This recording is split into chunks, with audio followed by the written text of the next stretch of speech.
So this is the assignment book, question 3. Some antibiotics bind with specific receptors in the plasma membranes of bacteria. The structure of these receptors is determined genetically. Bacteria can become resistant to an antibiotic because of a gene mutation in an altered receptor.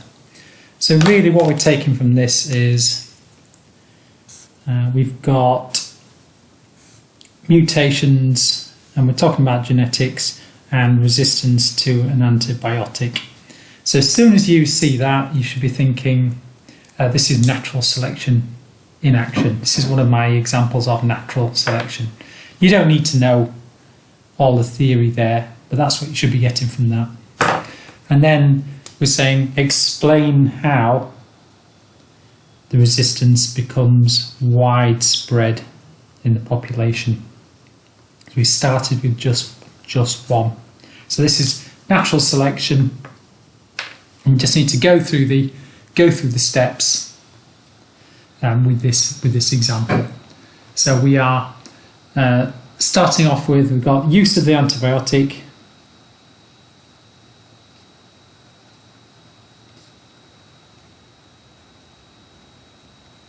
That's our starting position, and that's creating a selection pressure on the bacteria, so it will kill non-resistant bacteria.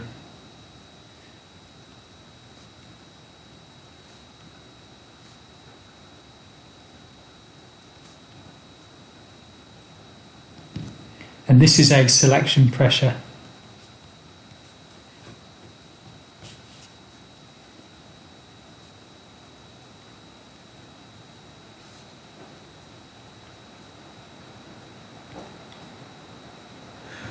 And then the bacteria with the advantageous mutation, they'll have a selective advantage.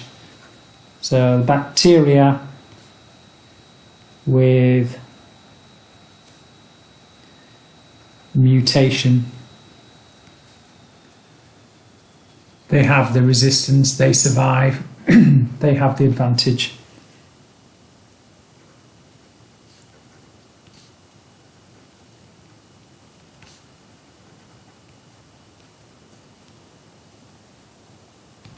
So they will, this is the differential survival, differential reproduction.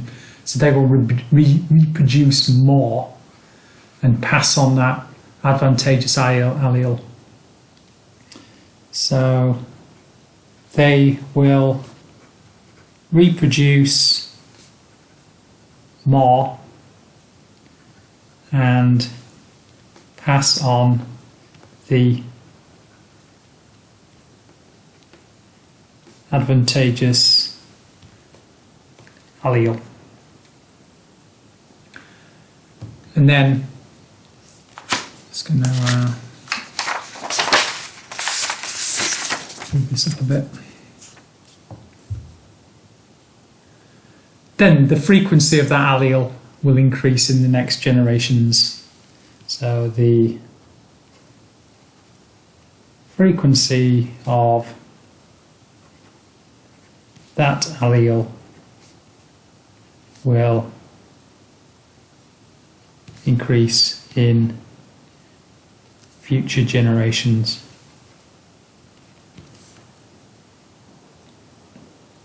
And so the frequency of the resistant types of bacteria also increases. See, all resistant bacteria also increases. So now I think we've explained how that resistance has become widespread in the whole population. That's where we've ended, and we've talked through the steps of natural selection. I've shoved that all out down there, down at the bottom there. That was 5 marks, and we said 5 things there. And then you've had some lessons on Hardy-Weinberg. So here, key bits that we're looking at, recessive allele. So there, we're thinking in our Hardy-Weinberg, that's going to be Q. In a population, the proportion which are homozygous, so homozygous there, that's going to be Q squared. We've got a number there and it's a proportion out of 1, so we can keep that. And it's wanting us to find heterozygotes. So heterozygotes are going to be R, P, Q, and there's going to be 2 of them.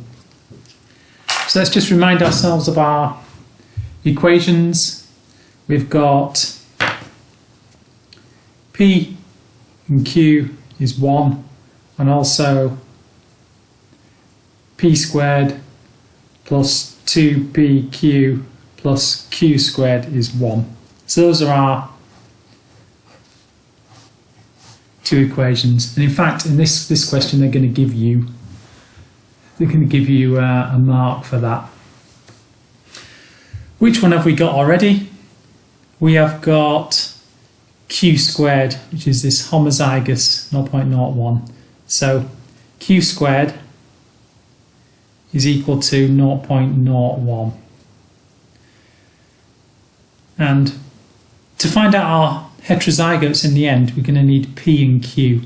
And what we've got at the moment is Q squared. So let's get Q, shall we? So Q is square root of 0.01. And so what times itself is 0.01. You should be able to do that in your head as that is 0.1, because a tenth of a tenth is a hundredth. So you should be able to manage that in your head. So 0.01 square root, there we are, 0.1. So now we know what Q is. We can use this equation to find out what P is. And again, you can do this in your head. If Q is 0.1, well, P is going to be 0.9 because it needs to add up to 1. So P is 0.9 as, I'll just put it in video. P is 1 minus 0.1. And so now we know what P and Q are. We can use this equation now to find out what 2PQ is. So 2PQ is 2 times by P, which was 0.9, times by Q, which is 0.1. And so you can just fire that into your calculator. 2 times by 0.9 times by 0.1 is 0.18. And it wants the proportion, so that's still a proportion there. So the answer is 0.18. But it's worth remembering in this question, we've got 4 marks, but we're actually getting 1 just remembering our equation. So all is not lost if you can't actually do the calculation.